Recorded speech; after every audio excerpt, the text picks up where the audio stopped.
I believe that I have surveyed the whole Church of God, and I know something of church history and the developments of the work of God through the years, and I believe I know something of the Scripture, and I'm in a position, I think, wisely to tell you these two things. One of them is, I've said, the restoration of the vision of the Most High God.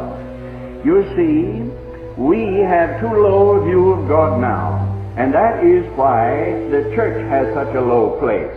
The church rises or falls altogether depending upon her view of God.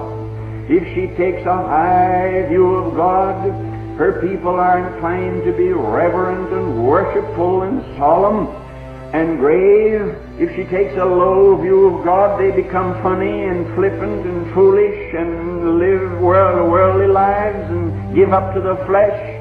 If she takes a high view of God, she simplifies her church services immediately. If she takes a low view of God, she has to drag in every kind of theatrical truck in order to keep her people coming.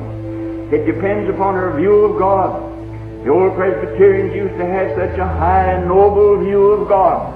What is the chief end of man? To glorify God and enjoy Him forever. And many of that school of thought held high views of God. Brethren, do you know the result of that? The result of that is that generation after generation following generation, they stayed true to the faith.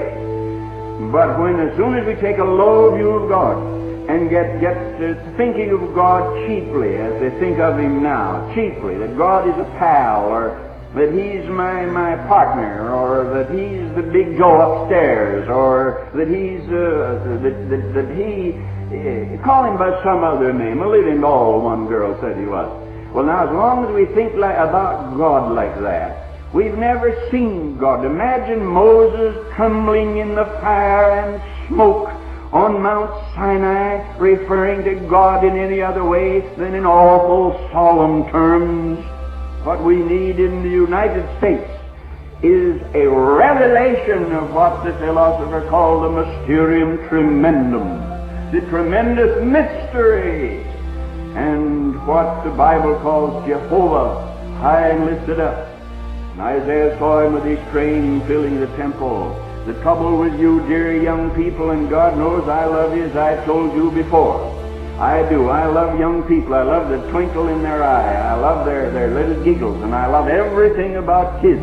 I love youth, and I don't like the word youth at all, but I love young people. I love them, but they're being cheated in this awful hour in which we live.